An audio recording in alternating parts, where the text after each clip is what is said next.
Hello बच्चों, कैसे हो? सीयूईटी एंड फन में आपका स्वागत है, जहां हम दिल और दिमाग दोनों से पढ़ाते हैं। बच्चे, मेरा नाम है कुमार अभिषेक। मैं आपका क्वांट्स एंड एलआर फैकल्टी हूं। आपने देखा होगा इससे पहले भी कई वीडियोस आए हैं डिफरेंट डिफरेंट चैप्टर्स के ऊपर, टॉपिक्स के ऊपर। तो आज हम लोगों ने बहुत शानदार सीयूईटी के पॉइंट ऑफ व्यू से बहुत शानदार टॉपिक शुरू हम करने जा रहे हैं। हमने चूज किया है, वो है क्यूब्स।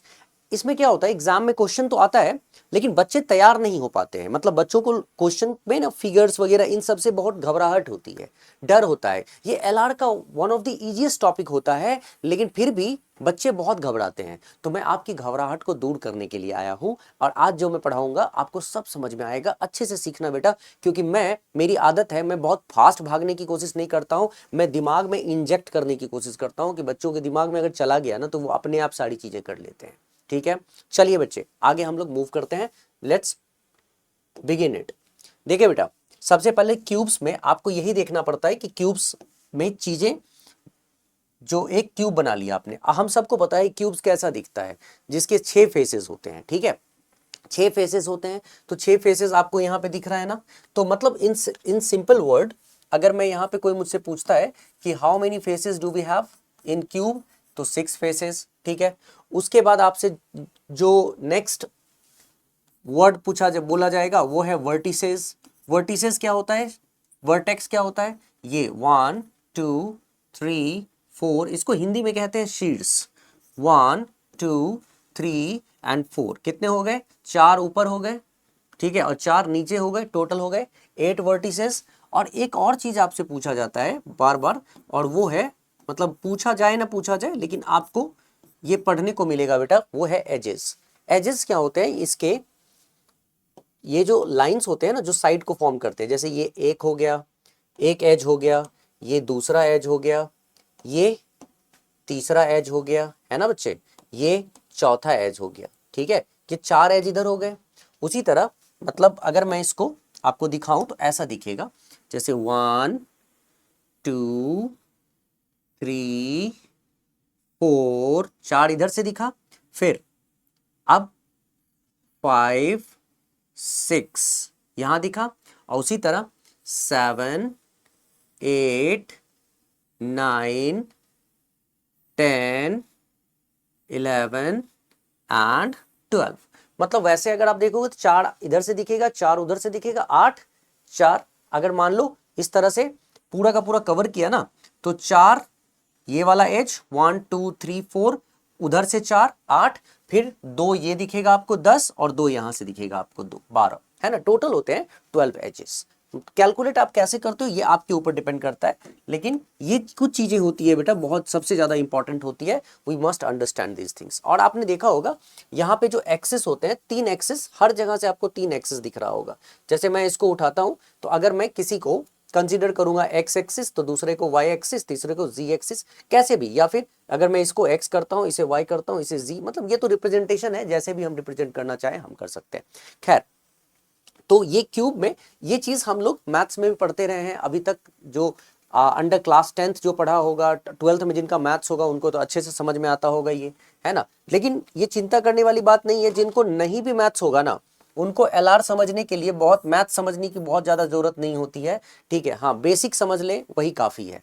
ठीक है, चलो बेटा आप ध्यान से सुनना। यहाँ पे होता क्या है, क्यूब्स में क्या क्या चीजें हैं जो हम लोगों को पढ़नी होती है, सारी चीजें मैं कनेक्ट कर दूंगा, ऐसा कनेक्ट करूंगा, ठीक है, कि कभी भूलोगे नहीं। ठीक, चलो एक क्यूब बनाते हैं। तो थोड़ा सा आप क्यूब बनाने का तरीका बदलेगा। ठीक है, जैसे एक क्यूब हम ऐसा बनाएंगे, फॉर्म करेंगे। ठीक है, मैं तुमसे कुछ बातें पूछूंगा, मुझे बताना।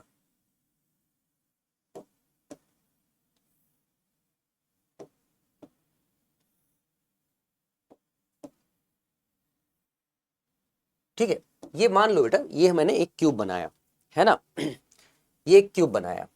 अब जैसे ये क्यूब है ना, इस क्यूब को मैं एक काम करता हूं। तुमने देखा होगा ना, यहां लेंथ के, ये लेंथ है, इसको लेंथ मान लो।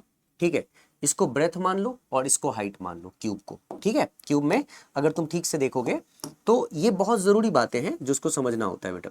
ये लेंथ हो गया, ये ब्रेथ हो गया, ब्रेथ के अलोंग, और ये तुम मान के चलते हो कि सर ये हाइट हुआ, ठीक है, ये हाइट है। तो लेंथ ब्रेथ हाइट के को तुमने यहां पे शो कर दिया बच्चे। अच्छा अब सुनो, मैं एक काम करता हूं, मैं यहां पे इस क्यूब को, ठीक है, इस हाइट के अलोंग, मतलब 3 एक्सिस है ना, इसके एक एक्सिस के अलोंग यहां से काटता हूं, ऐसे काटता हूं। ठीक से सुनना मेरी बात बच्चे, इसके अलोंग मैं ऐसे काट देता हूं इसको। कैसे? मतलब मैं एक ब्लेड लेता हूं, ठीक है, या मैं एक कुल्हाड़ी लेता हूं, एक्स लेता हूं, कुछ भी लेता हूं, इसको यहां से बीच से ऐसे काटता हूं। तो कोई भी अगर यूं उठा के इसको बीच से ऐसे काटेगा, ऐसे हाइट के अलोंग काट रहा है, तो ये जो क्यूब है, हाँ, ये 2 पार्ट्स में बटेगा, और ये 2 पार्ट्स में बटेगा तो हम क्या कहेंगे कि now we have 2 different cuboids. Simple सी चीज है कि जब तुम इसको एक बार में हाइट के अलोंग यहां से उठाओगे, एक बार इस पे ब्लेड चलाओगे, ऐसे करके ब्लेड चलाओगे, तो ये 2 पार्ट्स में 2 भाग में बट गया। ठीक है ना बेटा? ठीक है। अच्छा, और ये हम कौन से अलोंग काट रहे हैं? केवल हाइट के अलोंग काट रहे हैं, ठीक है। अब अगर मान लो कि हाइट के अलोंग काट रहे हैं, तो तुमने एक चीज नोटिस किया होगा कि जब तुम हाइट के अलोंग काट रहे हो, तो एक बार तुमने इसमें ऊपर से काटा नीचे तक, और क्यूब्स 2 पार्ट में बट गया। तो जब तुमने एक कट लगाया यहां पे, तुमने क्या किया, हाइट के अलोंग एक कट लगाया, तो क्यूब्स 2 क्यूबॉइड में डिवाइड हो गया।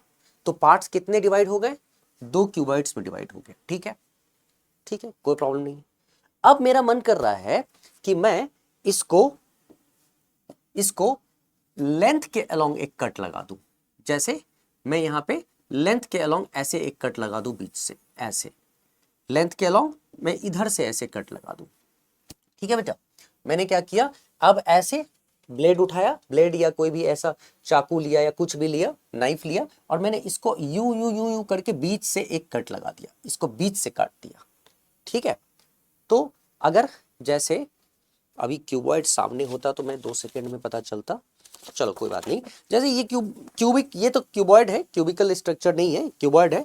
तो मतलब ये वही वाली बात है कि मैं इसको ऊपर से काट रहा हूं, ऐसे ऐसे ऐसे काट रहा हूं ऊपर से, फिर मैं क्या कर रहा हूं, इसको यहां से काट रहा हूं, यहां से। पहले मैंने ऊपर से काटा, 2 पार्ट में बट गया, फिर मैं इसको यहां से काट रहा हूं।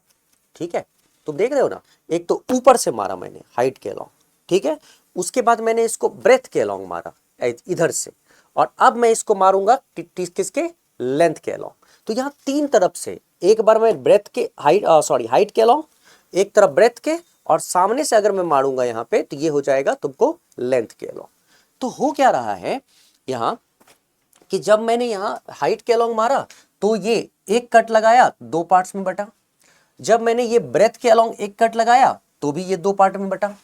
ठीक है, अब जब मैंने केवल हाइट के अलोंग एक कट लगाया, तो 2 ही पार्ट में, 2 क्यूबॉइड में बटा था। जब मैंने यहां पे लेंथ के अलोंग एक कट लगाया, ठीक है, तो हम देख रहे हैं कि अब ये 4 डिफरेंट क्यूबॉइड्स में बदल गया। कौन कौन सा? एक ये देखो, एक ये और एक ये, 4 डिफरेंट क्यूबॉइड्स में। कहने का मतलब ये है कि जब आप किसी एक बड़े क्यूब को, हाँ, एक हाइट के अलोंग केवल कट लगाते हैं, तो वो 2 हिस्सा में बटता है, 2 पार्ट्स में बटता है। ठीक है, 2 क्यूबॉइड्स में। जब आप हाइट के अलोंग भी लगाते हैं और ब्रेथ के अलोंग भी लगाते हैं, तो अब ये 4 पार्ट्स में बटता है, और चारों क्यूबॉइड ही होंगे, क्योंकि बराबर तो साइड है नहीं सब में।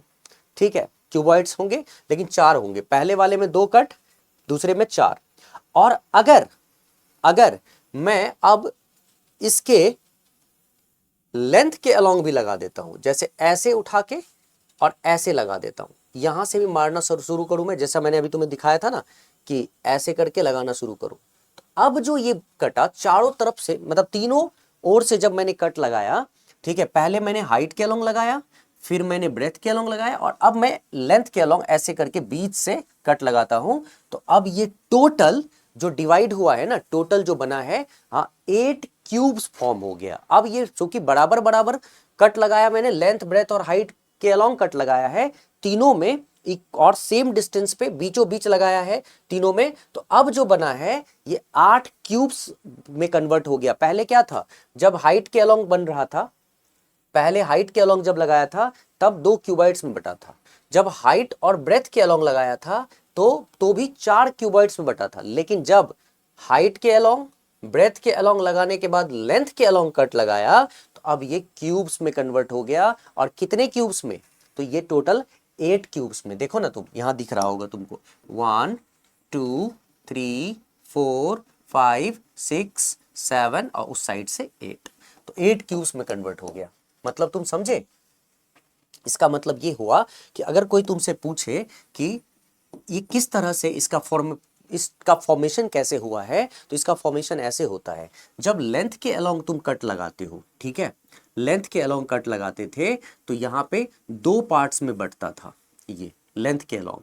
जब ब्रेथ के अलोंग कट्स लगाते थे तो ये और 2 पार्ट्स में बंटता है, तो 2 गुना 2 4 हो जाता है। ठीक है, लेंथ के अलोंग 2 पार्ट में बटा था। अब ब्रेथ के अलोंग भी कट लग गया, तो ब्रेथ के अलोंग भी 2 कट लगा, तो 2 गुना 2 4, परमुटेशन कॉम्बिनेशन हो जाता है। ठीक है, यहाँ पे और तब, ठीक है, तीसरा जब कट लेंथ के अलोंग लगता है तो फिर ये 2 पार्ट्स में बंटता है, तो टोटल नंबर क्या होता है? 2 इंटू 2 इंटू 2, टोटल 8 क्यूब्स में कन्वर्ट हो जाता है अगर हम सिंगल सिंगल कट्स लगाते हैं तो। अगर हम सिंगल सिंगल कट्स लगाते हैं तो। ठीक है, अब मैं तुम्हें एक और बात समझाता हूं, इसको और अच्छे से समझ लो, तुम्हें सारी बातें क्लियर हो जाएंगी। बेटा देखो, जैसे तुमने नोटिस किया होगा यहां पे, तुमने यहां पे इस चीज को नोटिस किया होगा, बहुत छोटी छोटी बातें हैं लेकिन सीखने के बाद ये बड़ी सिंपल हो जाती है, बहुत सिंपल।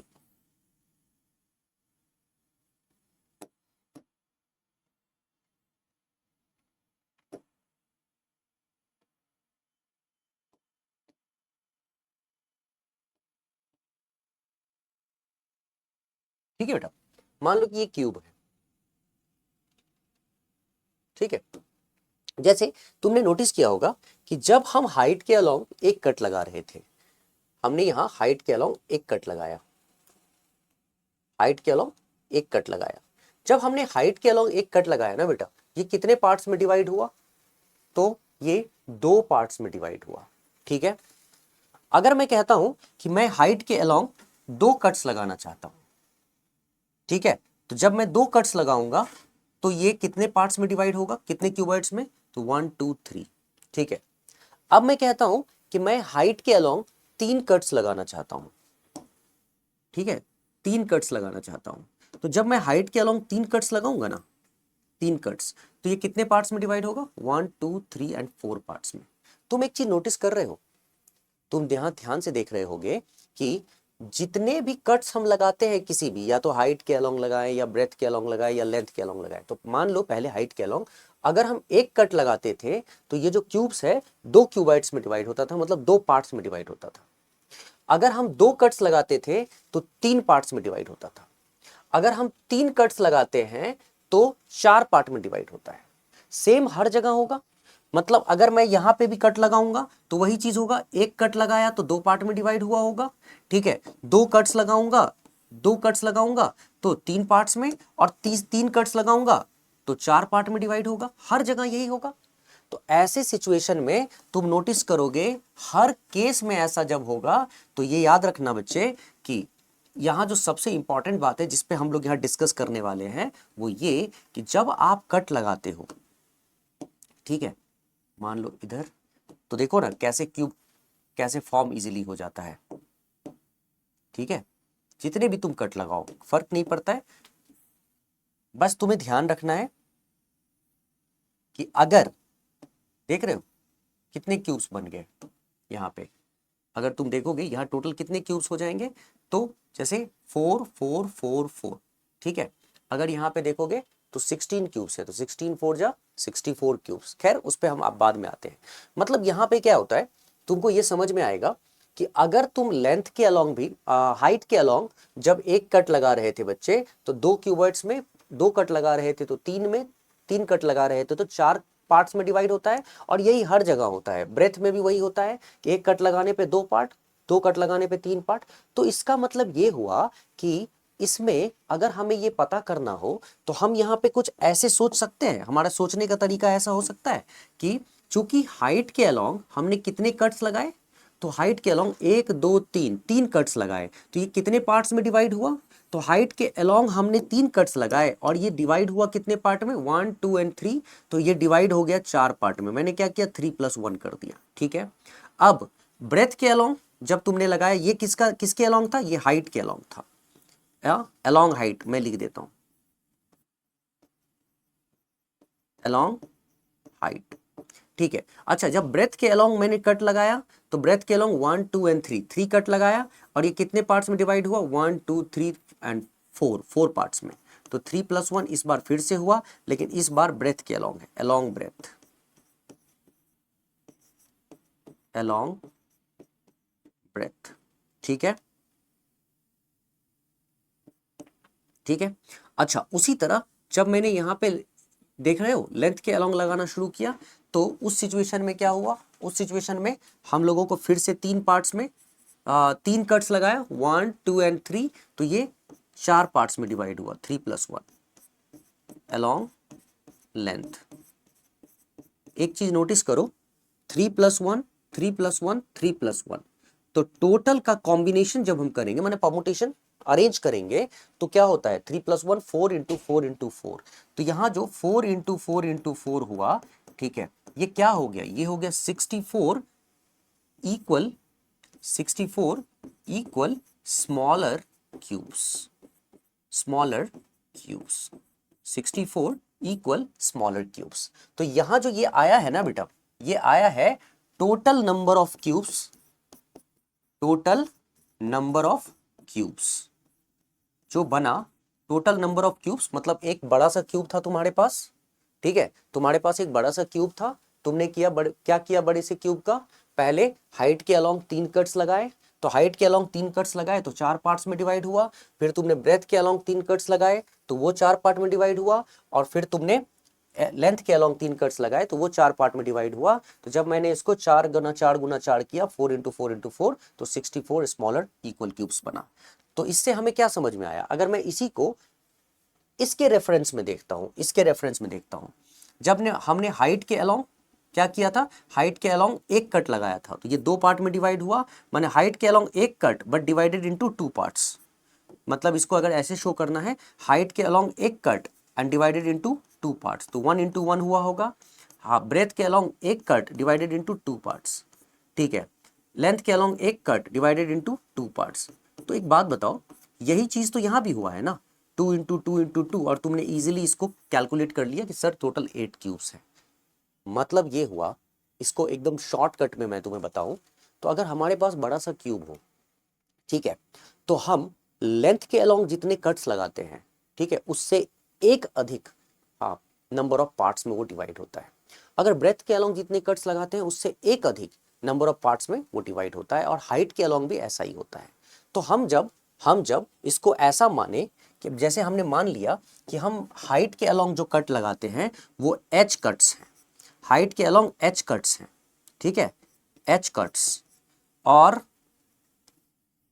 हाइट के अलोंग एच कट्स हैं, ऐसे रख लो, एच कट्स, ब्रेथ के अलोंग बी कट्स, और लेंथ के अलोंग एल कट्स। तो अगर एच कट्स लगाओगे तो टोटल नंबर ऑफ पार्ट्स कितने हो जाएंगे? H+1। बी कट्स लगाओगे, टोटल नंबर ऑफ पार्ट्स कितने हो जाएंगे? B+1। और एल कट्स लगाओगे तो टोटल नंबर ऑफ पार्ट्स कितने हो जाएंगे? L+1। तो इंटू इंटू करोगे ना, तो ये हो जाएगा total number of cubes. Same, हमेशा इस चीज को याद रखना कि कहीं भी तुम देख रहे हो तो वही चीज तुमको दिख रहा होगा कि जब यहां पे तुम कर रहे थे ना अलोंग हाइट, जब तुमने यहां पे लिखा था ना अलोंग हाइट, तो अलोंग अलोंग हाइट तुमने कट लगाया था, 3 कट्स लगाए थे तुमने, तो 4 पार्ट्स में डिवाइड हुआ था क्योंकि एक ऐड हो जाता है। तो ऐसा करते हैं हर बार, अब हम इसको ऐसे मान लेते हैं कि अगर हाइट के अलोंग एच कट्स लगाया था तुमने, तो एक अधिक पार्ट में डिवाइड हुआ H+1, इंटू ब्रेथ के अलोंग भी B+1, इंटू लेंथ के अलोंग भी L+1। एल कट्स लगाया था तो L+1। देखो तो हर हाल में यही फॉर्मूला आता है ना।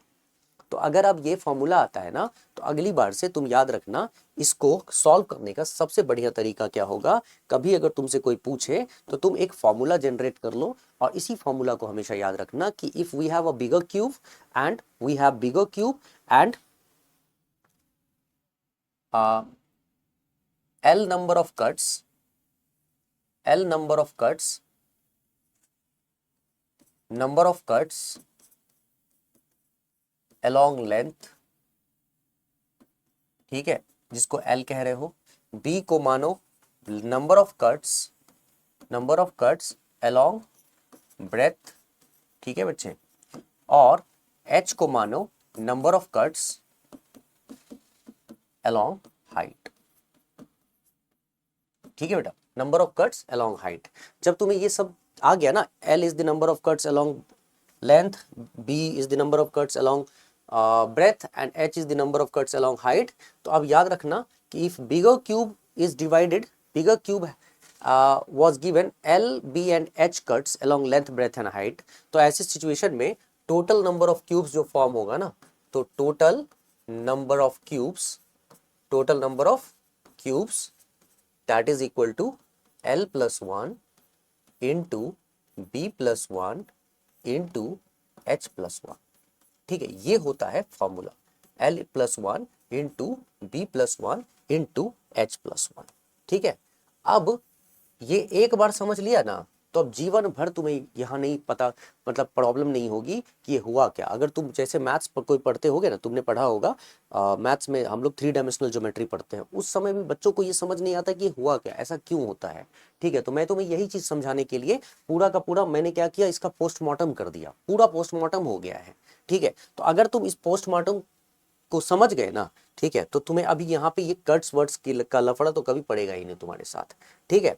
तो आई होप अब तुमको समझ में आ गया हो कि कैसे हम कट्स लगाते हैं, है ना।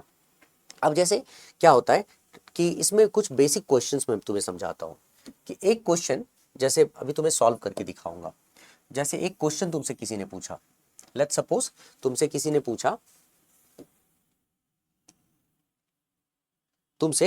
ने पूछा कि which is the least possible number of cuts required,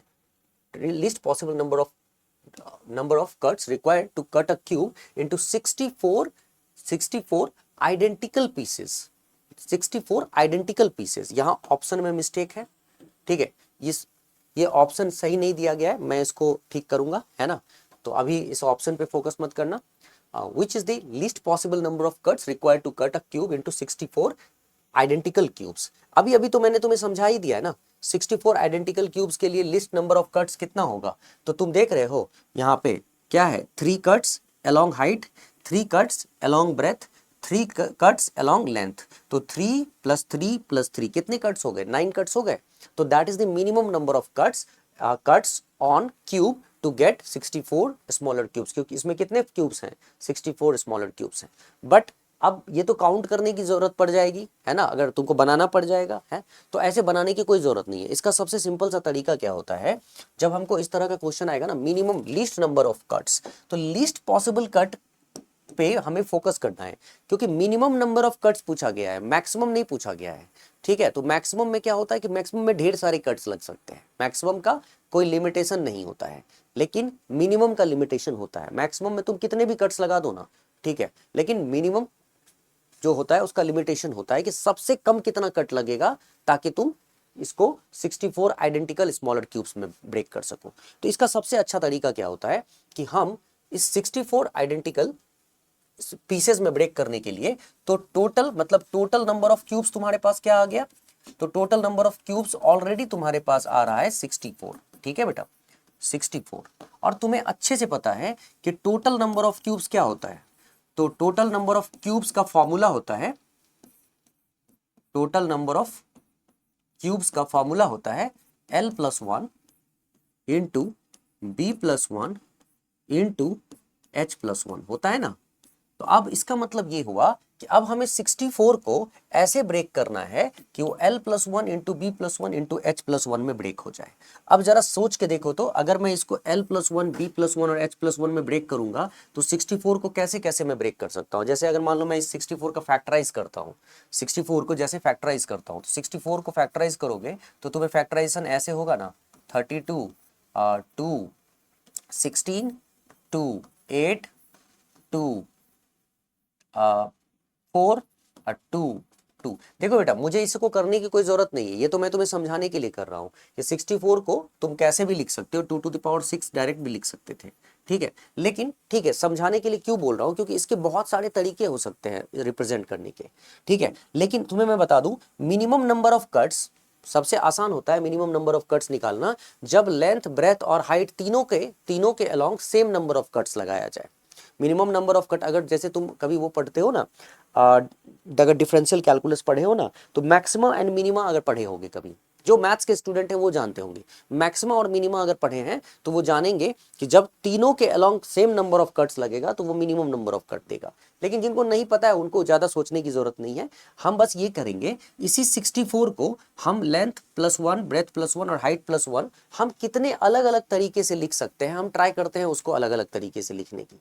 जैसे मान लो कि अगर मैं लिखना चाहता हूं, क्या मैं इसको ऐसे लिख सकता हूं, जैसे 2 2 जा 2 बार इसको ले लो 4, फिर 2 बार इसको ले लो 4 और फिर 2 बार ले लो, 64 हो गया 64। या तो हम ऐसे लिख सकते हैं, अच्छा नहीं तो हम ऐसे भी लिख सकते हैं, 2 × 2 × 2 मतलब 8 एक बार ले लो, ठीक है, मल्टीप्लाई 8 एक बार ले लो और फिर 1। या तो तुम ऐसे भी लिख सकते हो, या एक काम करो, 8 एक बार ले लो, 4 एक बार ले लो और 2 एक बार ले लो। या तो एक काम करो, 8 एक बार ले लो, दूसरी भी बार 8 ले लो और तीसरी बार 1 ले लो। हर बार तो 64 आ रहा है ना, 64। उसी तरह तुम चाहो तो ऐसे भी कर सकते हो, 4 बार 2 ले लो 16, फिर 2 ले लो, फिर 2 ले लो, ठीक है। मतलब ऐसे करके तुम ढेर सारे नंबर में इसको अलग अलग तरह से स्प्लिट कर सकते हो, बट लेंथ के अलोंग, ब्रेथ के अलोंग, हाइट के अलोंग स्प्लिट कर सकते हो। तो ये ना कुछ तरीके हैं स्प्लिट करने के जो मैंने बताया, तुम और भी तरीके से इसको कर सकते हो, ठीक है। और करना भी चाहिए। पहले शुरू के समय में जब तक तुमको आइडिया नहीं है, क्योंकि तुम मैक्सिमम मिनिमम नहीं पढ़े हो, तो तुम्हें कैसे पता चलेगा कि equal number of cuts he minimum number of cuts दिखाएगा। तो नहीं, जब तक नहीं पता है तब तक कोई बात नहीं है, तब तक तुम सॉल्व करो, ठीक है। अभी तुम देखो क्या होता है इसमें, फटाफट एग्जाम प्रैक्टिस करते करते ऐसी आदत हो जाएगी कि देखते ही समझ में आ जाएगा। जैसे अब क्या है कि जैसे मैं l+1 है ना, l+1 को अगर मैं 4 मानता हूं, सोच के देखो, l+1 जहां पे l क्या है, number of cuts along length. अगर बेटा मैं l+1 को 4 मानता हूं तो यहाँ पे l कितना हो जाएगा, 4 - 1 3। अगर मैं b+1 को भी 4 मानता हूं तो 4, तो यहाँ पे b क्या हो जाएगा 3, ठीक है। और h+1 को भी 4 मानता हूं तो यहाँ पे देखो तो क्या हो रहा है, h क्या हो जाएगा 3। तुम नोटिस कर रहे हो यहाँ पे 3, तो यहाँ पे जो टोटल नंबर ऑफ कट्स है 3 + 3 + 3, ठीक है, ये आया 9। अब सवाल ये है कि 9 कट्स तो आया है, लेकिन क्या ये मिनिमम नंबर ऑफ कट्स है। तो अब ऐसे तो आप random minimum number of cuts नहीं निकाल सकते हो जब तक आप सॉल्यूशन नहीं जानते हो। तो सॉल्यूशन करना बड़ा ही इजी सा काम होता है। मैं ना अभी ये सब तो तुम्हें समझाने के लिए, ये महाभारत तुम्हें समझा रहा हूं क्योंकि समझाना है सब कुछ। अगर सॉल्व करना होता तो इतना थोड़ी करने जा रहा हूं मैं, ये सब थोड़ी करेंगे, इसको तो उड़ा देंगे फटाफट फटाफट करके। जैसे अगर मुझे इसको सॉल्व करके चेक करना होता तो मैं ऐसे करता कि अगर ये ब्रेक हुआ है लेंथ, ब्रेथ, हाइट में 4 × 4 × 4 माने क्यूब है तो a × a × a, side × side, तो अगर 4 पार्ट्स में है ये तो जरूर नंबर ऑफ कट्स कितने रहे होंगे 3। ये 4 पार्ट्स में है तो नंबर ऑफ कट्स 3 रहे होंगे, ये 4 पार्ट्स में है नंबर ऑफ कट्स 3 रहे होंगे, तो 3 + 3 + 3 कितना आता है 9 कट्स आता है। तो यहाँ पे अभी तक तुम्हारे पास 9 कट्स है, ठीक है। एक तो ये हो गया। अच्छा तुम कहते हो सर ये कैसे पता चलेगा कि ये 9 कट्स ही सबसे छोटा है, तो नहीं पता चलेगा ना, बिल्कुल नहीं पता चलेगा। तो अब तुम एक काम करो ना, अब बाकियों में देखो ना कितने कट्स आते हैं, ठीक है। जैसे मान लो कि अगर लेंथ के अलोंग 8 पार्ट्स में ये है, अगर 8 पार्ट्स में है, अगर ये 8 पार्ट में डिवाइड हुआ है तो इसमें कट्स कितना, लेंथ के अलोंग कट्स कितना पड़ा होगा 7। जितना पार्ट होता है उससे एक कम कट होता है, ठीक है।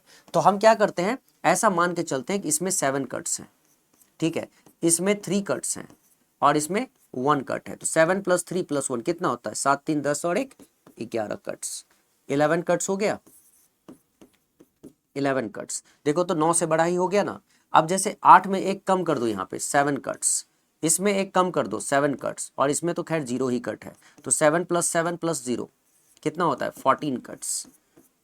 एक तो अलग अलग कट्स भी लग रहा है, ठीक है। अच्छा ये देखो तो 16 है, 16 पार्ट्स, तो अकेला 15 तो ऐसे ही हो जाता है 15 कट्स। तो तुम नोटिस कर रहे हो 15 + 1 + 1 कितना होता है टोटल 17 कट्स। तुम एक चीज नोटिस कर रहे हो बेटा कि यहाँ लेंथ के अलोंग 7 कट्स लग रहा है, यहाँ ब्रेथ के अलोंग 3 कट्स लग रहा है, और हाइट के अलोंग 1 कट लग रहा है, 11 कट। कोई भी जो टोटल नंबर ऑफ कट्स लगा रहे हो तो सब 9 से ऊपर ही है, ठीक है। यहाँ 9 कट्स है, यहाँ 11 है, यहाँ 14 है, यहाँ 17 है। जितने भी तुम यहाँ पे जो भी देख रहे हो सब में 9 से ऊपर ही कट्स हैं, ठीक है।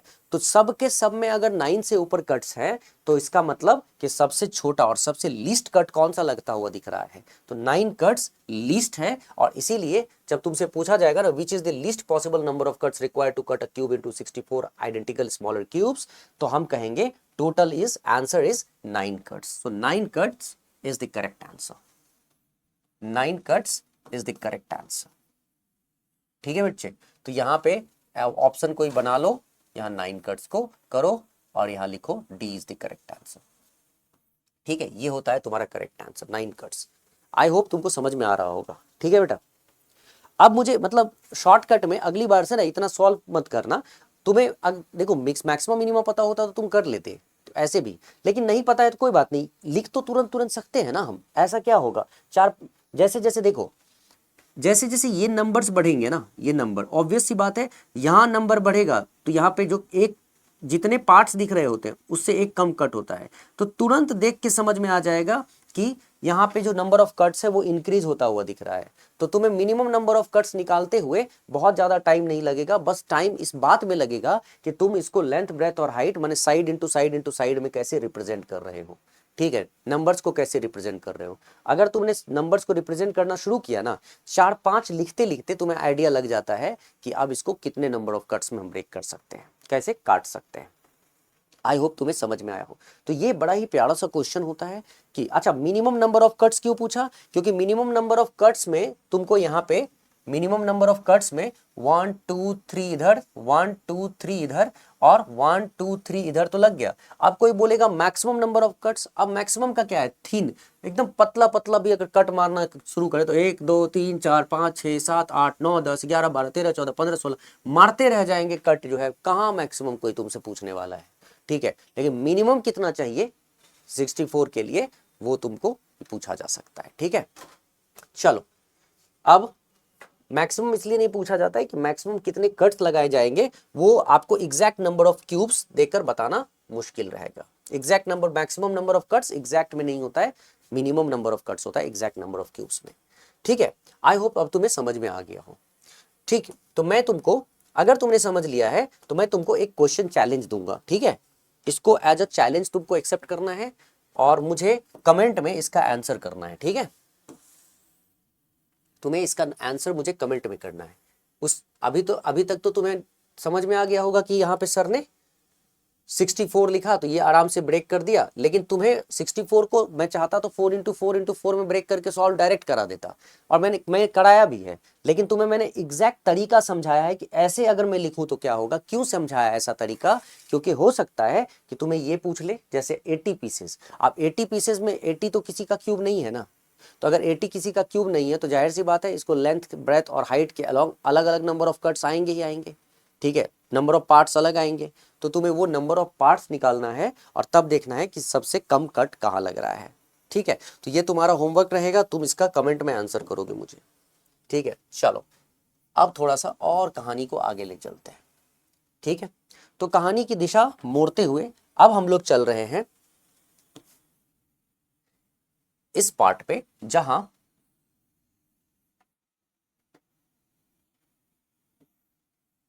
एक क्यूब हमारे पास है,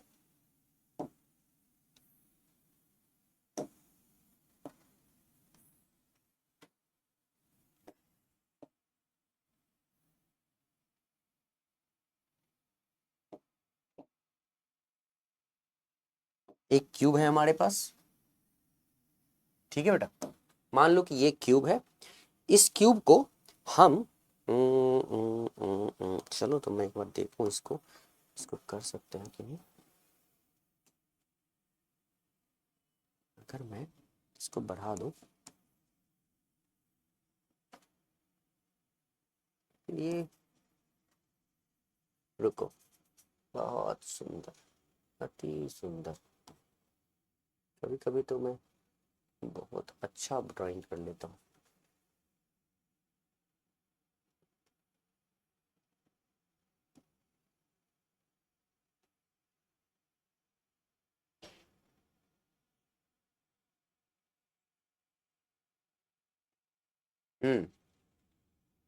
मैंने क्या किया,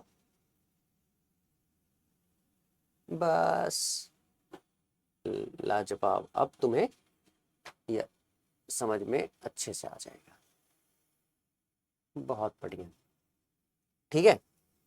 और थोड़ा आजू बाजू से इसको छांट देते हैं हम लोग। देख रहे हो कितने बारीकी से मैं काम कर रहा हूँ। ऐसा लग रहा है पिछले जन्म में मैं, भाई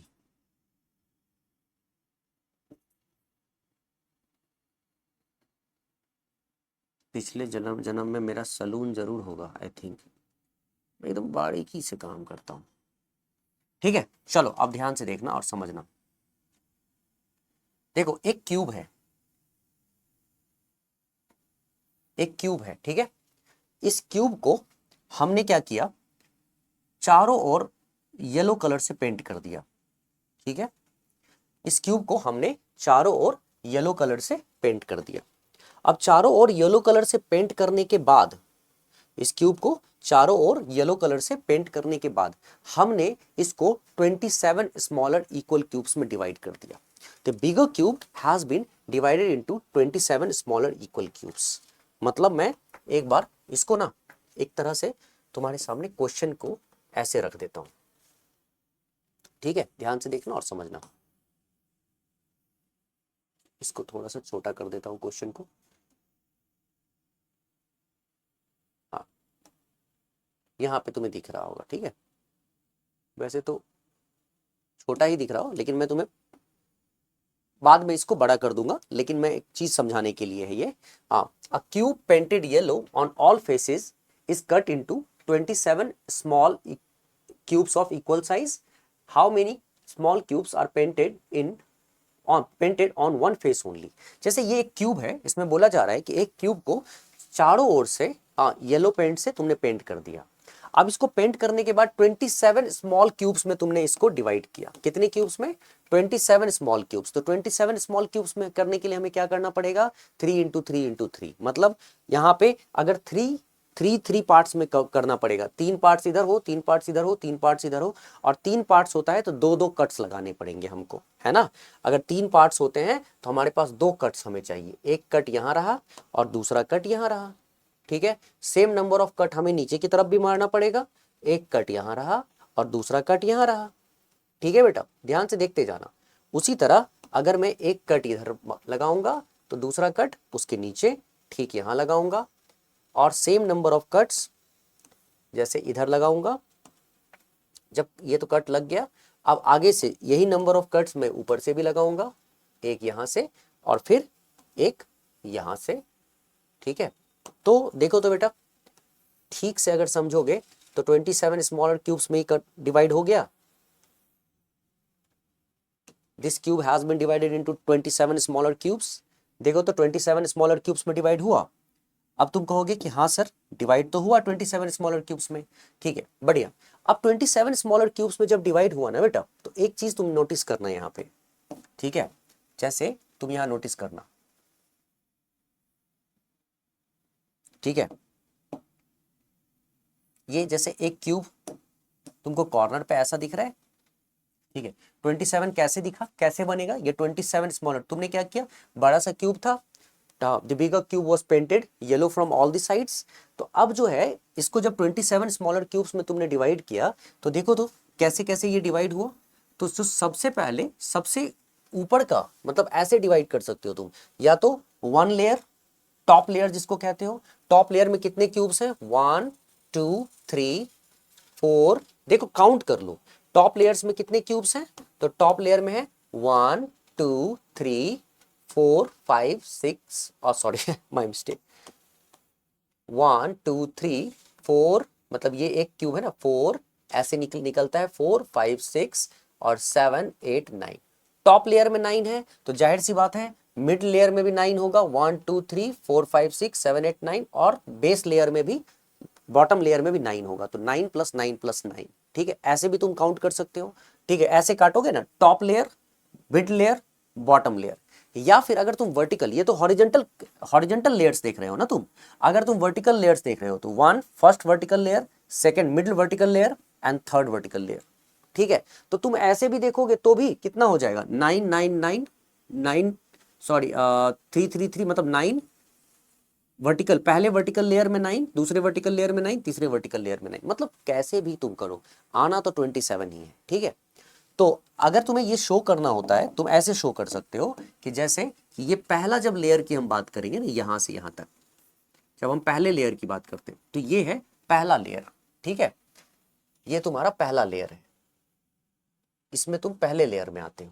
तो पहले लेयर में कितने क्यूब्स होंगे, तो ये सारे क्यूब्स पहले लेयर में आ जाएंगे, तो इसको कहते हैं टॉप लेयर,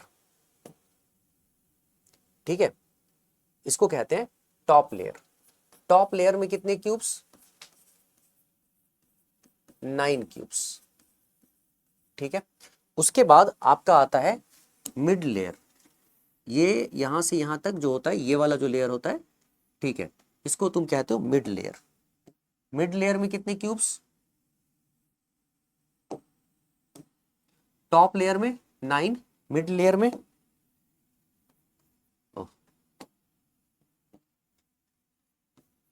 फिर से 9 क्यूब्स,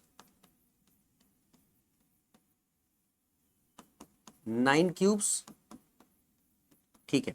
और फिर आता है नीचे वाला बॉटम लेयर, ये वाला जो लेयर है ना, यहां से जो काउंट करोगे यहां से यहां तक ये वाला लेयर, ये भी ये है बॉटम लेयर। बॉटम लेयर में कितने क्यूब्स, तो 9 क्यूब्स, ठीक है, बॉटम लेयर में 9 क्यूब्स। तो ये ना तुमको तोड़ना आना चाहिए 9 क्यूब्स, तो देखो ना आ गया ना, 9 + 9 + 9 टोटल 27 स्मॉलर क्यूब्स, ठीक है। ये तुम्हें तोड़ना आता है तो फिर कोई दिक्कत ही नहीं होती है। अब सोच के देखो, जब ये चीज तुमको समझ आ गया तो इसमें तुमको क्या होगा, जब क्वेश्चन पूछा जाता है ना, क्वेश्चन कैसे पूछा जाता है वो समझा रहा हूं तुम्हें। जो जैसे तुम्हें बोला गया कि bigger cube, so we are given bigger cube and this bigger cube was divided into 27 smaller equal cubes. जब ये बिगर क्यूब को 27 स्मॉलर इक्वल क्यूब्स में तुम डिवाइड करोगे, ठीक है, तो डिवाइड करने के बाद ये सब क्या है, ये क्यूब है, यहां से निकालोगे तो एक क्यूब निकलेगा, यहां से 2 क्यूब निकलेगा, तो 27 स्मॉलर इक्वल क्यूब्स में डिवाइड करोगे ना बच्चे।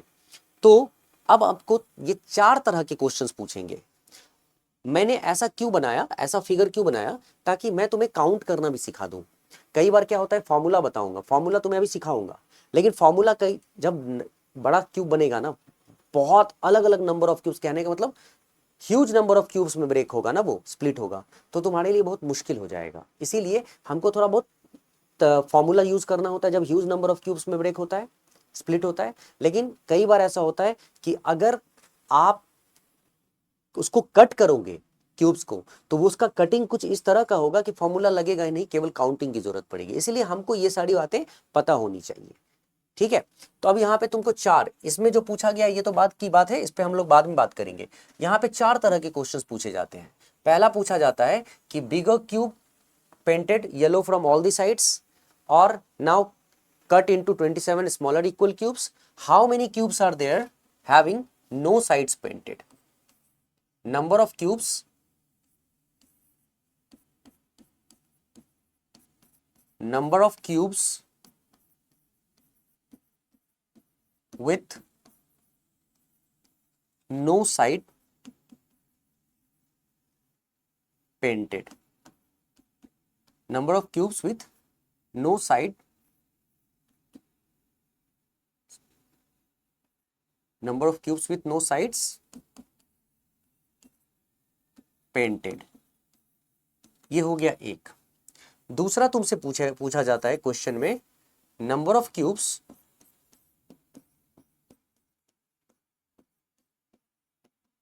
with one side painted, one side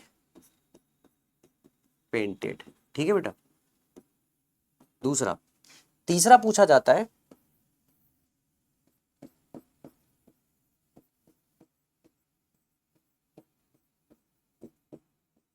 number of cubes with two sides painted, ठीक है। और फाइनली चौथा जो पूछा जाता है वो है number of cubes with 3 sides painted. देखो ये मैंने यहां पे क्यों लिखा, ये मैंने क्या क्यों लिखा यहां पे, ये इसलिए ताकि तुमको ये पता हो कि अभी काउंट करके कैसे आएगा, और उसके बाद मैं जब फॉर्मूला बताऊंगा ना तो तुम्हारा काम बहुत आसान कर देगा। ये फॉर्मूला बताते ही तुम्हारा काम बेहद आसान करने वाला है ये, ठीक है। चलो अब शुरुआत करते हैं। सबसे पहले number of cubes with 3 sides painted. तुम्हें यहाँ पे थोड़ा सा समझना पड़ेगा बेटा, ध्यान से सुनो। पहली शुरुआत हम लोग करेंगे यहाँ से, कि अब मैं थोड़ा सा रिवाइज करा देता हूँ। एक बड़ा सा क्यूब है, ठीक है। इस बड़े से क्यूब को येलो कलर से पेंट कर दिया गया है चारों तरफ से, और येलो कलर से पेंट करने के बाद इसको 27 स्मॉलर इक्वल क्यूब्स में डिवाइड किया गया है, जिसमें टॉप लेयर में 9, मिड लेयर में 9 और बॉटम लेयर में 9 होगा डिवाइड करने के बाद। और फिर तुमसे पूछा गया है कितने ऐसे क्यूब्स हैं, ठीक है। जब निकालोगे ना इसको, इन क्यूब्स को, तो कितने ऐसे क्यूब्स हैं जिसका कोई भी साइड पेंटेड नहीं दिखेगा, मतलब कोई भी साइड येलो कलर का नहीं दिखेगा, ठीक है। कितने ऐसे क्यूब्स हैं जिसका केवल एक साइड येलो कलर का दिखेगा, मतलब पेंटेड दिखेगा, ठीक है। तीसरा, कितने ऐसे क्यूब्स हैं जिसके 2 साइड्स पेंटेड दिखेंगे, और चौथा, कितने ऐसे क्यूब्स हैं जिसके 3 साइड्स पेंटेड दिखेंगे। ऐसे करके तुमसे क्वेश्चन पूछा जाएगा।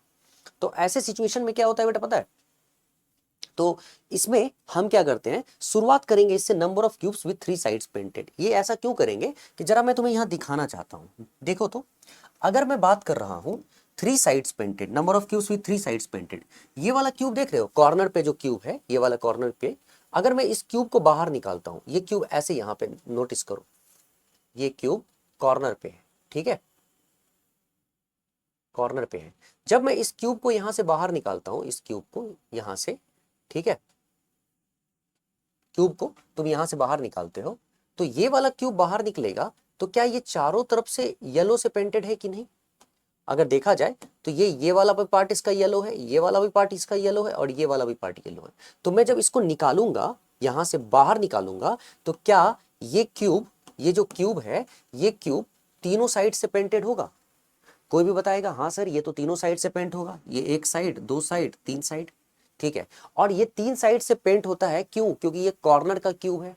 कॉर्नर का मतलब ये वर्टेक्स के पास वाला क्यूब है, ठीक है। तो ये वर्टेक्स के पास वाला क्यूब है, इसीलिए इसके 3 साइड्स पेंटेड है।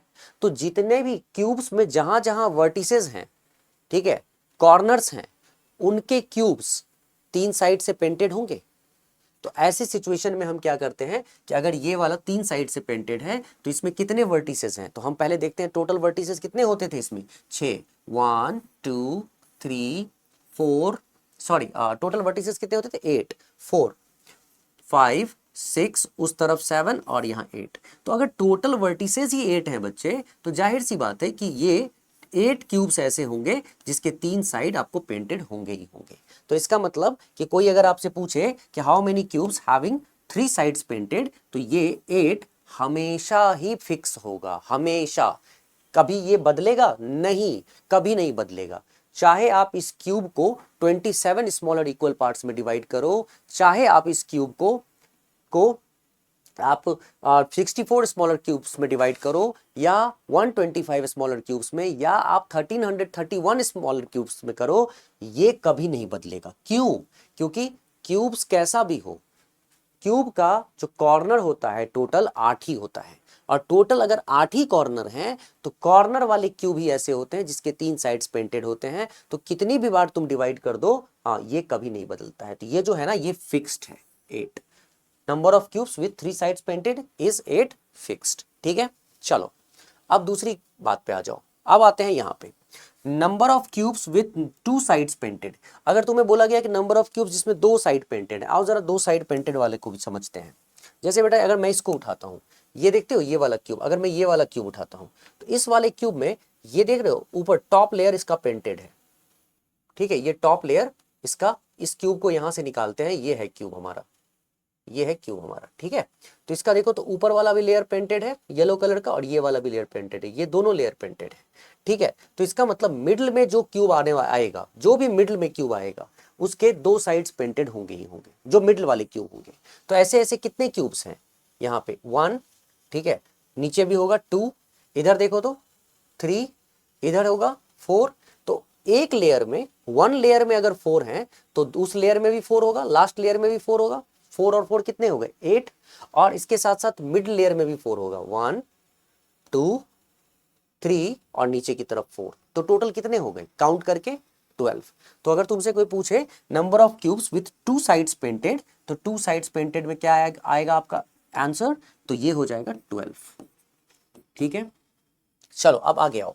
Number of cubes with 1 side painted, अगर तुमसे पूछे कि number of cubes with 1 side painted क्या होगा, तो number of cubes with 1 side painted में आओ 1 साइड की कहानी देखते हैं। ये कितना सिंपल है तुम्हारे लिए। यहाँ पे अगर हम बात करें 1 साइड की, ये जो बीच में ठीक बीचों बीच जो क्यूब दिख रहा है, ठीक बीचों बीच ये वाला क्यूब, ये देखो तो यहाँ से अगर मैं इसको खोद के निकाल लूँ, ठीक है, यहाँ से चाकू से चारों तरफ वो करूँ और इसको ऐसे करके निकाल लूँ, तो ये सामने से ही केवल ये येलो दिखेगा ना। मतलब इस वाले क्यूब को मैं यहाँ पे काट के बाहर निकाल लूँ, इस वाले क्यूब को यहाँ से बाहर निकाल लूँ, तो ये सामने से यही वाला तो क्यूब तुमको दिखेगा ना, जो कि येलो पेंटेड होगा, है ना। तो ये सामने वाला क्यूब येलो से पेंटेड है, ठीक है। क्यों? तो इसका मतलब 1 फेस इसका पेंटेड है। बिल्कुल कब? जब इसके ठीक बीचों बीच में होता है। तो ठीक बीचों बीच में अगर येलो से पेंटेड है ना बेटा, तो इसका मतलब कि ये एक सरफेस पे, पूरे एक सरफेस में, देख रहे हो, एक सरफेस में माने एक फेस में एक क्यूब ऐसा होता है जो केवल एक साइड जिसका पेंटेड होता है। तो क्यूब्स में फेस कितने होते हैं?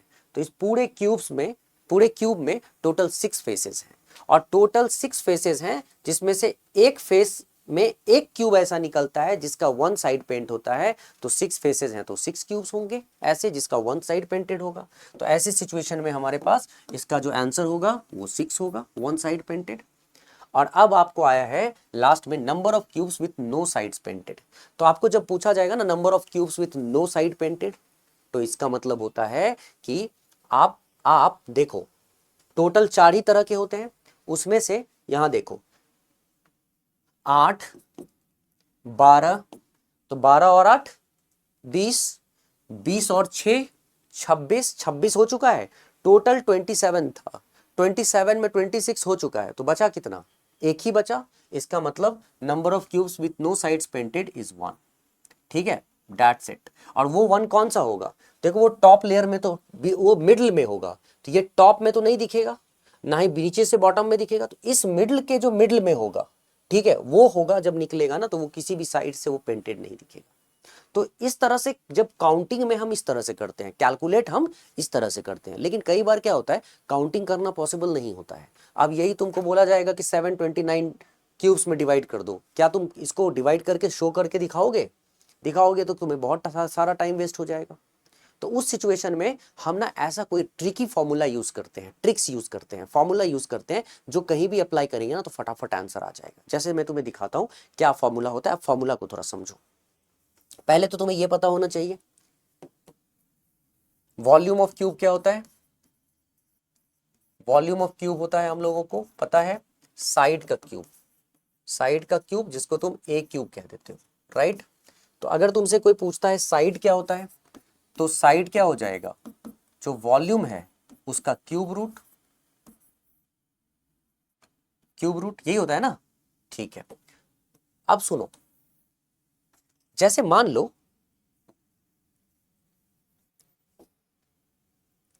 एक फॉर्म याद रखो,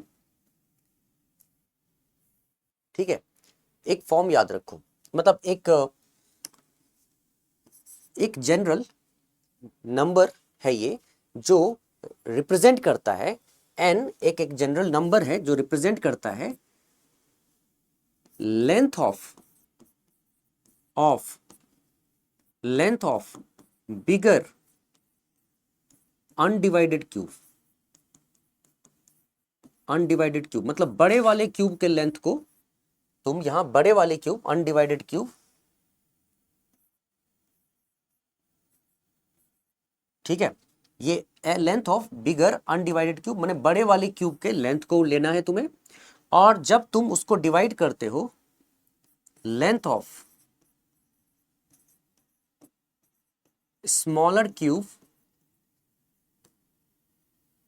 स्मॉलर डिवाइडेड क्यूब।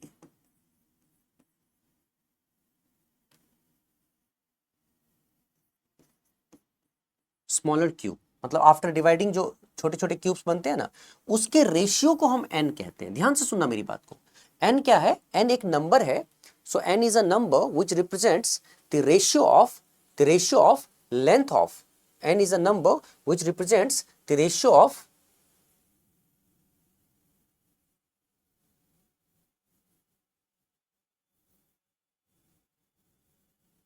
ठीक है, n is the number which represents the ratio of, ध्यान से सुनना मेरी बात बच्चा, length of bigger undivided cube. तो रेशियो ये क्या है? n क्या है? ये n रेशियो है किस चीज का? बड़े वाले क्यूब का जो लेंथ होगा उसका और छोटे वाले क्यूब का जो लेंथ होगा, ठीक है, दोनों का रेशियो। मतलब बड़े वाले क्यूब के लेंथ को जब हम छोटे वाले क्यूब के लेंथ से डिवाइड करते हैं तो जो रेशियो आपको आता है उसको हम n कहते हैं। ठीक है, मतलब ये कि ये जो बड़ा वाला क्यूब है ना, तो बड़ा वाला क्यूब का अगर तुमको लेंथ दिया हुआ है, ठीक है, ये मान लिया जाए कि बड़ा वाला क्यूब का लेंथ है, ये है बड़ा वाला क्यूब का लेंथ, ये, ठीक है, और ये है आपका छोटा वाला क्यूब का लेंथ, यहां से यहां तक है आपका छोटा वाला क्यूब का लेंथ। ठीक है, तो बड़े वाले क्यूब का लेंथ ले लो, यहां पे लिखो, ठीक है, और फिर छोटे वाले क्यूब का ये लेंथ ले लो, ठीक है, और यहां पे लिखो, यहां पे लिखो, ठीक है। तो वो जो वैल्यू आएगा ना उसको आप n कहते हो जनरल नंबर में। ठीक है, तो अब मैं तुम्हें ये चीज सिखाता हूं कि तुम्हें मान लो कि इसमें तो कोई लेंथ वेंथ कुछ पता नहीं है ना, तो जब तुम्हें लेंथ नहीं पता होता है तो एक एजम्पशन के लिए मैं तुम्हें कहता हूं, मान के चला जाए कि तुम्हें पता नहीं है लेंथ। अगर मैं ऐसा मान के चलूं कि ये जो छोटा छोटा क्यूब्स है ना, ये वाला जो छोटा छोटा क्यूब है, ये सब जो देख रहे हो ना तुम, छोटा एक क्यूब, ये छोटा क्यूब है एक, ठीक है, एक छोटा क्यूब है। अगर इस एक छोटे क्यूब का लेंथ अगर मैं मान के चलता हूं कि 1 यूनिट होगा या 1 सेंटीमीटर होगा इस छोटे वाले क्यूब का, अगर मैं मान के चलता हूं कि ये 1 यूनिट होगा या 1 सेंटीमीटर, तो इसका मतलब कि ये 1 है तो ये भी 1 और ये भी 1, तो टोटल बड़े वाले का कितना हो गया बच्चे? 3 यूनिट हो गया। ठीक है, मतलब अगर इसका 1 यूनिट 1 यूनिट 1 यूनिट, तो बड़े वाले का क्या हो गया? 3 यूनिट हो गया ना बड़े वाले का। ठीक है, चलो अब एक बात बताओ, अगर मैं इसको मानता हूं कि छोटे वाले इस क्यूब का जो लेंथ है, इस छोटे वाले क्यूब का लेंथ अगर 1 यूनिट है, ठीक है, इस छोटे वाले क्यूब का अगर लेंथ 1 यूनिट है, तो लेंथ अगर 1 यूनिट है तो उसका वॉल्यूम क्या हो जाएगा? तो वो हो जाएगा 1 का क्यूब, 1 हो जाएगा। तो लेंथ 1 यूनिट है तो उसका वॉल्यूम भी 1 का क्यूब होता है। ठीक है, और अगर वॉल्यूम 1 का क्यूब होता है, इसका मतलब हुआ कि छोटे वाले का वॉल्यूम अगर 1 यूनिट क्यूब है, तो यहाँ पे टोटल ऐसे ऐसे कितने छोटे छोटे क्यूब्स हैं? 27 छोटे छोटे क्यूब्स हैं। तो सब के सब को अगर मैं जोड़ देता हूं तो बड़े वाले का वॉल्यूम कितना हो जाएगा? तो बड़े वाले का वॉल्यूम हो जाएगा 27 यूनिट क्यूब। मेरी बात समझ रहे हो? तो मैं यहाँ पे अगर छोटे वाले का लेंथ मानता हूं 1, तो बड़े वाले का लेंथ हो गया 3। ठीक है, तो अगर छोटे वाले का वॉल्यूम अगर 1 यूनिट क्यूब है, 1 यूनिट क्यूब, तो 27 के 27 छोटे छोटे क्यूब्स मिलकर बड़ा वाला क्यूब बनाएगा जिसका वॉल्यूम हो जाएगा 27 यूनिट क्यूब। ठीक है, अब जरा समझो, अगर ये चीज पता है तो बहुत अच्छी बात है, अगर नहीं पता है तो हम कैसे इस तरह के सवाल को सॉल्व करते हैं? जैसे अब आते हैं हम लोग क्वेश्चन पे। अगर मान लो कि ये हमें पता होता तो हम ऐसे करते कि length of bigger undivided cube. क्या तुम्हें लेंथ बड़े वाले क्यूब का लेंथ पता है? नहीं ना। तो एक एजम्पशन हम ऐसा करते हैं कि छोटे वाले क्यूब का अगर वॉल्यूम होता है, छोटे वाले क्यूब का वॉल्यूम होता है 1 क्यूब यूनिट या 1 यूनिट क्यूब, तो पूरे 27 स्मॉलर क्यूब का होगा 27 यूनिट क्यूब, और 27 यूनिट क्यूब अगर होगा, तो अगर 27 यूनिट क्यूब वॉल्यूम है, ठीक है, तो उसका क्यूब रूट कर देंगे तो हमें आ जाएगा लेंथ किसका? बड़े वाले क्यूब का लेंथ हो जाएगा, क्यूब रूट। और ये क्यूब रूट कब करते हैं? जब हमें दिया नहीं होता है। लेकिन अब जैसे छोटे वाले का वॉल्यूम अगर दिया हुआ है 1 यूनिट क्यूब, तो जाहिर सी बात है 1 यूनिट क्यूब है तो छोटे वाले का लेंथ अगर निकालना है बच्चे, तो ये हो जाएगा 1 यूनिट क्यूब का 1 यूनिट क्यूब का क्यूब रूट। तो at the end of the day यहाँ पे क्या आ जाएगा? 3, और यहाँ पे क्या आ जाएगा? 1, 3/1, तो 3 आ गया। अगर ये पहले से ही दिया हुआ है, पहले से अगर दिया हुआ है कि हाँ भाई ये बड़े वाले क्यूब का लेंथ है 4, छोटे वाले का लेंथ है 1, तो 4/1 डायरेक्ट 4 लिख लो। नहीं दिया हुआ है और ये दिया हुआ है कि बड़ा वाला क्यूब को 64 स्मॉलर क्यूब्स में ब्रेक किया, अगर ये दिया हुआ है कि बड़े वाले क्यूब को 64 स्मॉलर इक्वल क्यूब्स में ब्रेक किया, तो 64 उसका बड़े वाले क्यूब का वॉल्यूम मान लो। तो अगर बड़े वाले क्यूब का 64 वॉल्यूम है तो इसका मतलब उसका लेंथ क्या है, 4 यूनिट है। तो बड़े वाले का लेंथ 4 यूनिट होगा तब जब छोटे वाले का 1 होगा, तभी तो 64 स्मॉलर इक्वल क्यूब्स में उसको डिवाइड किया। छोटे छोटे अगर 1 होंगे तो बड़ा वाला जो क्यूब होगा उसका जरूर 4 रहा होगा। ठीक है, खैर चलो, खैर तो अभी पहले तो ये सब हम समझ गए कि यहाँ पे लेंथ ऑफ बिगर क्यूब अगर आपको पता हो, लेंथ ऑफ स्मॉलर क्यूब पता हो, तो n आ जाता है आपका क्या, रेशियो इसका। और जब n आ जाता है ना तो डायरेक्ट फॉर्मूला जो यूज करते हैं हम लोग, वो फॉर्मूला क्या सब है। मतलब अगर तुमसे पूछा गया number of cubes with 3 sides painted, इसमें कोई फॉर्मूला नहीं लगता है, ये 8 है और 8 क्या होता है, फिक्स्ड होता है, ये फिक्स्ड होता है, नो चेंज, फिक्स्ड। लेकिन यहां फॉर्मूला बदलना शुरू हो जाता है, number of cubes with no sides painted, तो ये हो जाता है, इसका फॉर्मूला होता है n माइनस, इसका फॉर्मूला होता है n-2 का होल क्यूब। ठीक है, ये है फॉर्मूला n-2 का होल क्यूब। अब तुमसे पूछा जाएगा number of cubes with 1 side painted, तो इसका फॉर्मूला होता है 6 इंटू n-2 का होल स्क्वायर। ठीक है, और जब पूछा जाएगा number of cubes with 2 sides painted, तो ये होता है बेटा 12 इंटू n-2 का n-2 का पावर 1। मतलब इसमें सब 12 इंटू 12 क्यों होता है, तुम्हें याद होगा 12 क्यों होता है, क्योंकि नंबर ऑफ एजेस होते हैं, एक क्यूब में 12 एजेस होते हैं। बस n-2 से मल्टीप्लाई कर दोगे ना तो 2 साइड्स पेंटेड आ जाएगा।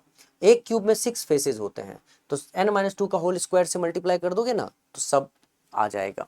ठीक है, टू 1 साइड पेंटेड आ जाएगा, और ये n-2 का होल क्यूब। तो ये जो होता है ना, ये फॉर्मूला है, इस फॉर्मूला को यूज करते ही तुम्हारे आंसर्स तुम्हें फटाफट मिलने लगेंगे। ठीक है, ये फॉर्मूला तुम्हें यूज करते ही आंसर मिलेगा। मैं तुम्हें अभी दिखाता हूं कैसे।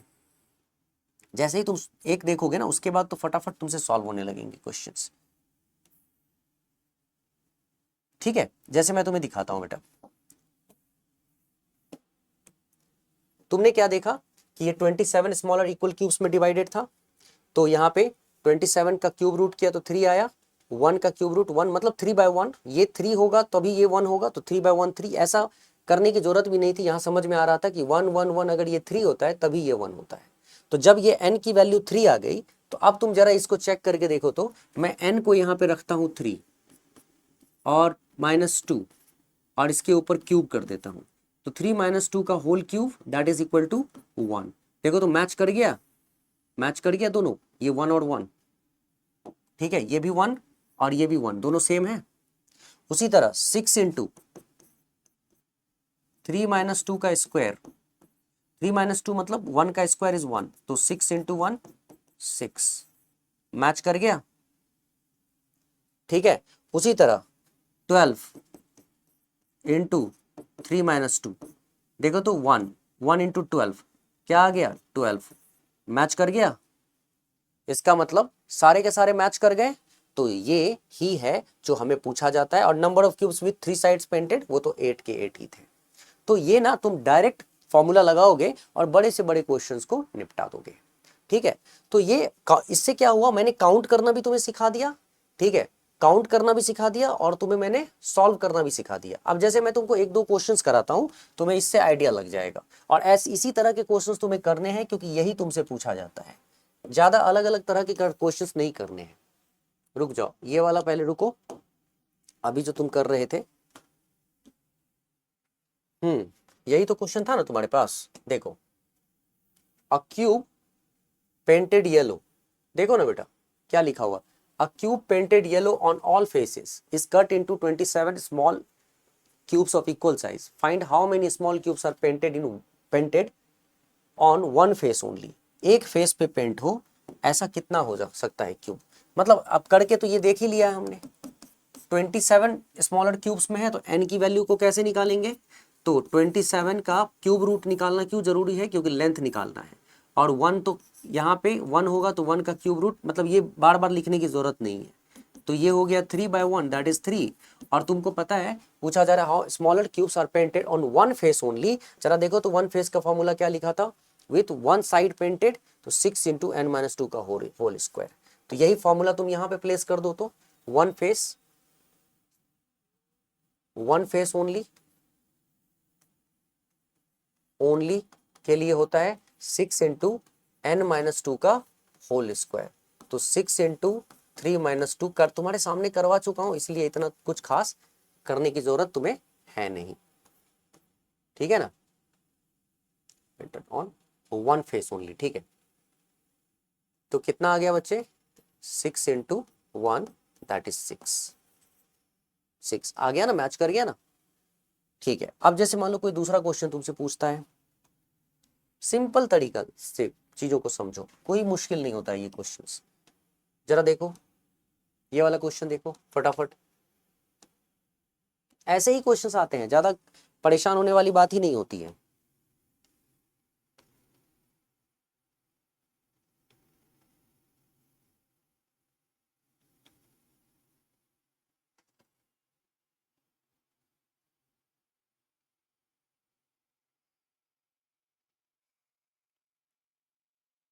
देखो तो कैसा है,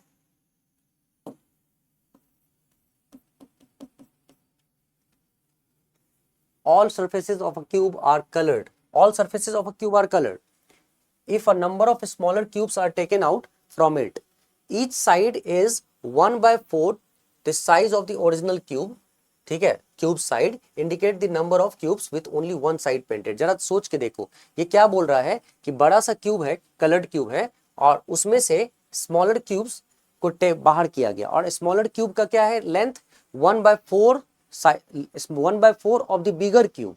तो जरा सोच के देखो इसमें क्या कह रहा है, इसमें कह रहा है n, माने बिगर क्यूब का लेंथ अगर l है तो स्मॉलर क्यूब का बोल रहा है 1/4 of l, 1/4 of l।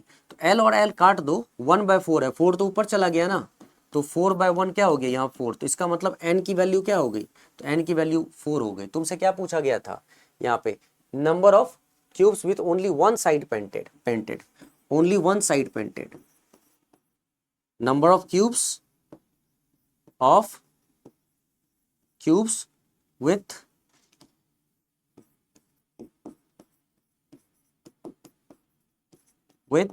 only one side painted, क्या होगा इसमें, तो जाहिर सी बात है 6 multiply n-2 whole square, one side painted में यही होता है ना, तो 6 इंटू 4-2 का होल स्क्वायर, तो 6 इंटू 2 का स्क्वायर, तो 6 इंटू 4 क्या हो गया 24। सो 24 इज द करेक्ट आंसर, सी। आ रहा है आंसर फटाफट अब, ठीक है ना। चलो अब जैसे एक और क्वेश्चन कराता हूं तुमको,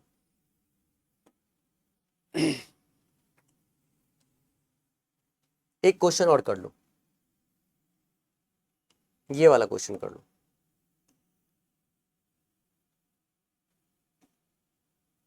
इनफैक्ट दो करवा देता हूं, ऐसे दो क्वेश्चंस है ना, यही की यही दोनों सॉल्व कर लो। ये मैंने लिया था, ये भी ले लो।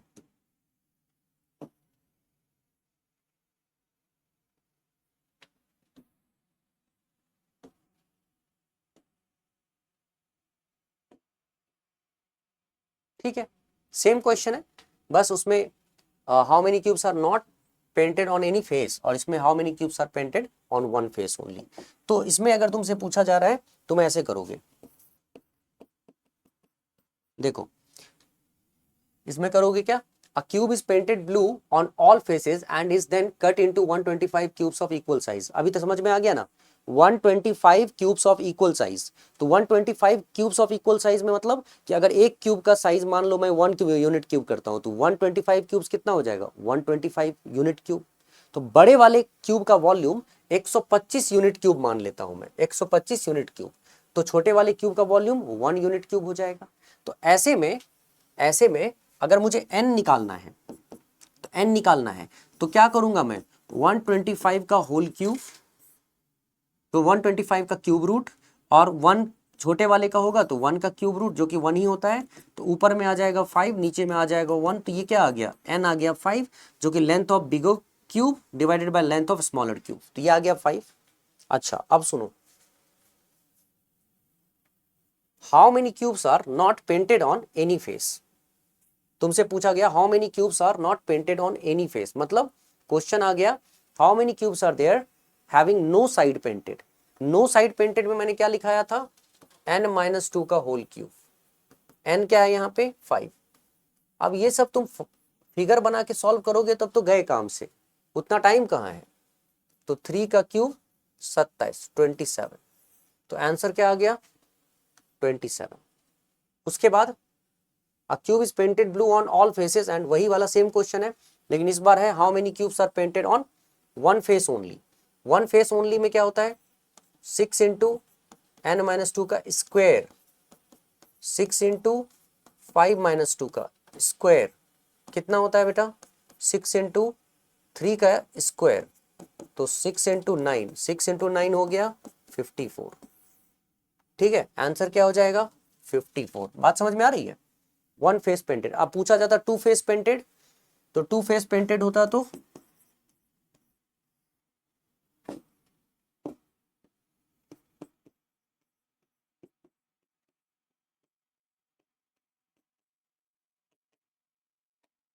टू फेस पेंटेड होता तो 12 इंटू 5-2 टू द पावर 1, तो 12 इंटू 3 कितना हो जाता 36।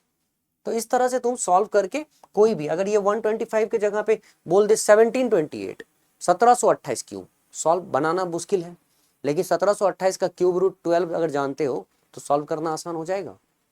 इसीलिए इस तरह के क्वेश्चन है जो तुमको क्यूब्स के एग्जाम में आ सकते हैं, और ये इस लेवल पे क्वेश्चन सीयूईटी में आता है। इनफैक्ट और भी कोई जो एग्जाम दे रहे हो इस लेवल के क्वेश्चन तुमको वहां पे एग्जाम में दिखेंगे। ठीक है, इससे डीप भी हो सकता है, लेकिन अभी इनको दिया नहीं गया है, तो हम बहुत ज्यादा डीप जाने की जरूरत नहीं है, वैसे भी कम समय है और हमको वो पढ़ना होता है जो पॉइंट टू पॉइंट आ रहे हैं एग्जाम्स में और आने के चांसेस हैं। इसीलिए मैंने क्या किया, तुम लोगों को ये पूरा का पूरा बेस ही समझा दिया है, बेसिक चीजों को समझा दिया है। तुम इसको सॉल्व करो, जिस कोई प्रॉब्लम हो आई एम हियर, कमेंट में कमेंट करो, जहां भी दिक्कत होती है आई विल रिस्पॉन्ड। ठीक है, और सॉल्व करो, मैंने होमवर्क तो दिया ही है तुम्हें, सॉल्व करके कमेंट में बताना। चलो guys, thank you so much, मुझे बहुत मजा आया तुम लोगों को इस तरह के टॉपिक्स को समझा कर। ठीक है, मैं खुद भी इंजॉय करता हूँ। ठीक है, मिलते हैं नेक्स्ट सेशन में, take care, see you and जय हिंद।